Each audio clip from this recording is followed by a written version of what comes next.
Let's have a peek inside my time and place workbook for the new Alberta Grade 7 Social Studies curriculum. So as we go into the booklet, you're going to find that right away, as is the case with all of my products, we've got a list of key vocabulary. This isn't because students should do this first. It's there as a target in that by the end of this unit, students should know all of these words and be able to use them fluently in both communication in the written form and in the verbal form. So they should be able to write about these things, and they should be able to talk about and or debate about these things. Then we move into what would be more of a textbook type resource.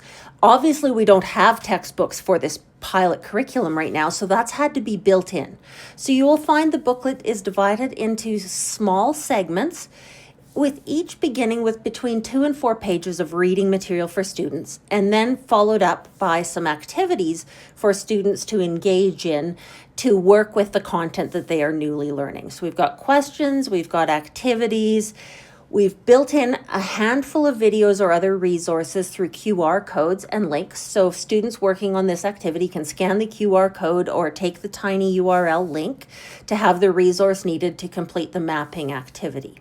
We've got positions to be taken, we've got writing to be done through all kinds of different angles. Then we're back to some more learning material. Students will read a bit about the facts and the history, and then they will utilize the questions and the activities to think things through and to develop their own perspectives on things. These resources are completely ideologically neutral. They cover the history or the facts of the way things work in Canada and in Alberta, but they do not provide any kind of a left or right leaning. That's for students to determine for themselves. We provide the information, they work with the information, and they, over the course of a lifetime, evolve their philosophy and their political stance. So it carries on. We'll just go into a quicker preview here. You'll see there's lots of different kinds of pages and lots of different kinds of activities for students throughout this booklet.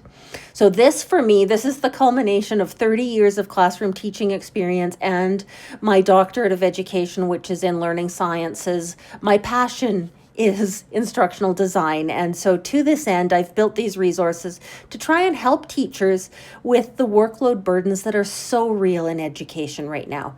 So we'll conclude the student learning activities in this booklet with a little word search, handy to have on hand for a sub-day or guest teacher planning. Then we've got a bank of projects where you could give students an assortment of these. They get to pick which one they're going to utilize to really demonstrate to you that they've learned and they understand these outcomes. Then we move into some practice test questions. These are structured to mimic the style of questions that will be on the provincial achievement test. Obviously, at grade 7, you're not preparing them for a PAT in grade 7. That's not going to happen until the end of grade 9. But the more practice students get on a skill, the better they'll become when it's time to perform the skill. So you'll notice now we're on page 108 of 142, and we are at the answer key.